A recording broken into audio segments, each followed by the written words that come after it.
Pembelajaran Interprofessional Education, Simulasi Bencana Program Studi D4 Keperawatan di jurusan Keperawatan.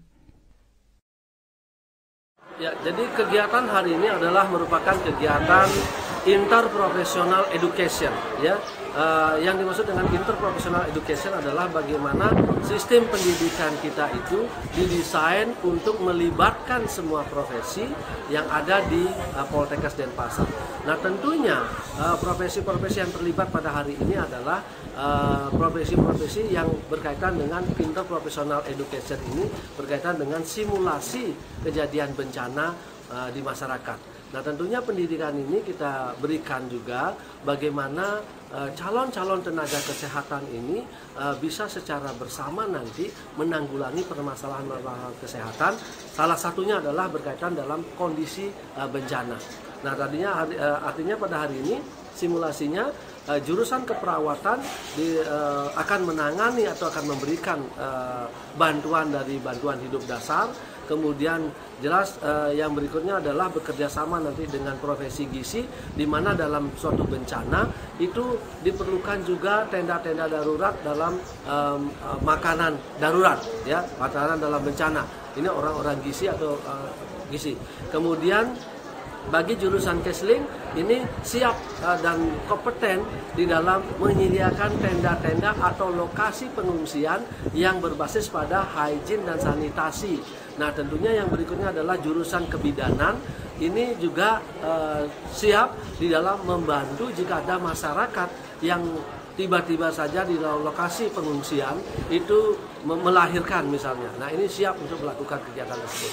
Nah, pada hari ini memang dilibatkan dari program studi sarjana sains terapan dari 4 profesi tersebut. Ada D4 keperawatan, D4 gizi, D4 kesehatan lingkungan, dan D4 kebidanan. Nah, tentunya ke depan nanti kita juga punya 2 jurusan lagi, yaitu analis kesehatan dan keperawatan gigi. Nah, analis kesehatan tentunya ini untuk jangka panjangnya, jika diperlukan untuk pengecekan lab dan segala macam untuk status kesehatan, ini analis kesehatan akan siap membackup. Sedangkan untuk keperawatan gigi ini lebih jauh lagi, misalnya korban mengidentifikasi dengan forensik gigi dan segala macam, itu mereka bisa lakukan. Nah, tentunya sistem interprofessional education ini sangat menunjang sekali daripada program Kementerian Kesehatan, bahwa di dalam penanganan kesehatan itu harus melibatkan banyak profesi, tidak hanya profesi-profesi tertentu saja. Nah, tentunya kita berharap dengan kegiatan praktek simulasi ini akan kedepannya memberikan gambaran beginilah idealnya suatu pendidikan, bagaimana dicetak dengan secara interprofesional, ya, dicetak secara kolaborasi, saling menunjang satu sama lain, sehingga didapatkan bahwa kesehatan masyarakat akan lebih optimal dan mencapai keadaan sehat yang lebih mandiri nanti.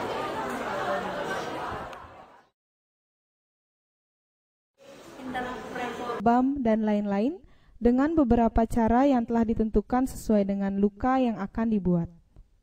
Yang kedua, tabletop simulation merupakan suatu kegiatan ilustrasi bencana dengan menggunakan media yang telah dibuat berupa miniatur lokasi bencana yang diperagakan di atas meja dan diperankan oleh mahasiswa keperawatan, kebidanan, kesehatan lingkungan, dan gizi sesuai dengan tugas masing-masing. Skenario interprofessional education melalui simulasi bencana kita tingkatkan community resilience Poltekkes Denpasar tanggal 10 Juni 2016. Ilustrasi kejadian. Terjadi gempa di suatu desa dengan kekuatan 8,2 skala Richter, kedalaman 12 km dan berpotensi tsunami. Seketika terjadi pula konsleting kabel listrik sehingga menyebabkan kebakaran. Pada Jumat dini hari sekitar pukul 2.15 WITA, seluruh warga desa Gering masih tertidur lelap. Tiba-tiba, seluruh warga desa yang sedang tertidur lelap merasakan getaran. Saat getaran tersebut dirasakan semakin kuat, warga baru menyadari bahwa itu adalah gempa bumi. Tidak lama kemudian terjadi kebakaran di sebuah rumah akibat konsleting kabel listrik dari rumah yang roboh, dan api pun merembet ke rumah-rumah lainnya.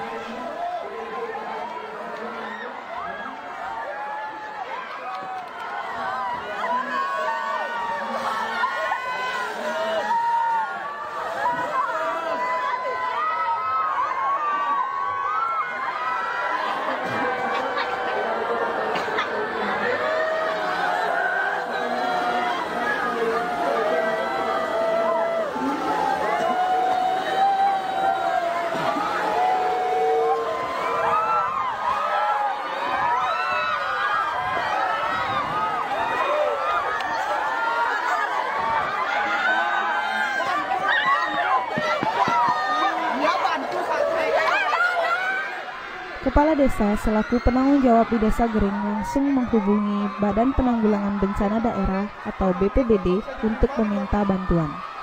Setelah menerima informasi dari BPBD, para leader tim segera menginstruksikan masing-masing klaster untuk bersiap.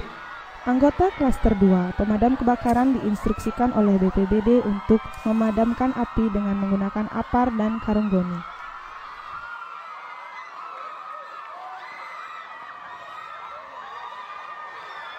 Klaster 7 yaitu keamanan atau polisi segera mengamankan dan mengarahkan korban yang selamat menuju ke titik aman berkumpul. Leader klaster 2, SAR dan evakuasi yang telah berada di lokasi kejadian telah membagi tempat menjadi 3 zona, yaitu zona merah, zona kuning, dan zona hijau, serta meletakkan jalur evakuasi, titik aman berkumpul, dan anggotanya melakukan pencarian dan memindahkan korban bencana ke zona kuning.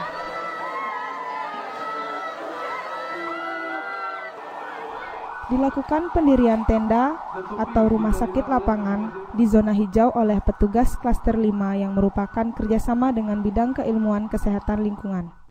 Di zona kuning, leader klaster 4 segera melabeli korban yang datang dengan pita berwarna atau pita triase. Hijau untuk korban dengan luka ringan, kuning untuk korban dengan luka sedang, merah untuk korban dengan luka berat, dan hitam untuk korban yang meninggal. Serta korban dengan label hijau segera diarahkan menuju ke zona hijau untuk dipenuhi kebutuhan dasar manusianya oleh klaster yang lain. Nampak leader klaster 4 berkoordinasi dengan BPBD untuk meminta ambulans untuk melakukan rujukan ke RSUP dan rujukan ke rumah sakit lapangan.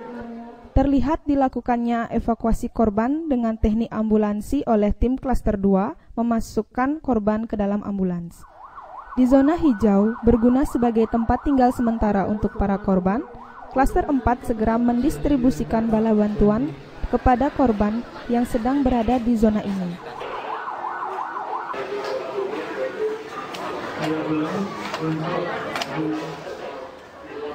Di shelter ini terdapat perawat jiwa atau tim PFA, psikologi first aid, yaitu tim yang membantu untuk mengurangi dampak negatif stres dan mencegahnya timbulnya gangguan kesehatan mental yang lebih buruk yang disebabkan oleh bencana. Perawat jiwa yang sedang menangani korban dengan gangguan psikologis dengan melakukan teknik relaksasi nafas dalam dan sensing finger, serta dilakukan terapi bermain untuk korban anak-anak yang telah stabil.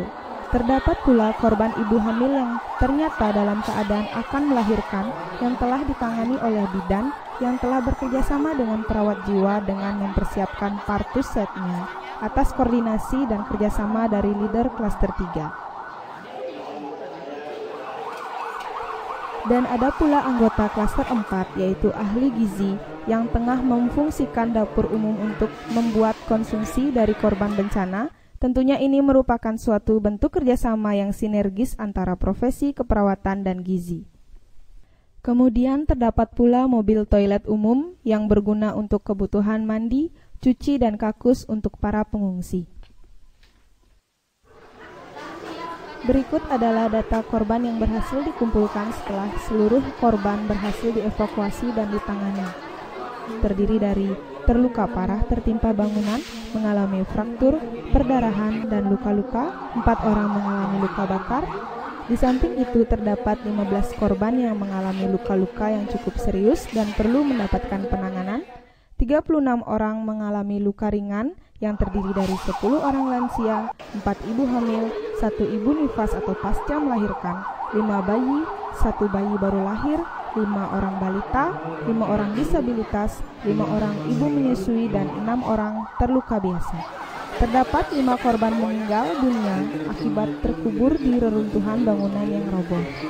2 korban dikabarkan hilang atau belum ditemukan, kemudian korban masih berada di dalam reruntuhan bangunan yang roboh. Terdapat juga 10 orang yang mengalami tekanan psikologi yang terdiri dari 6 orang dewasa, menangis histeris karena kehilangan keluarga dan harta bendanya, serta 4 orang balita yang menangis histeris karena kehilangan orang tuanya.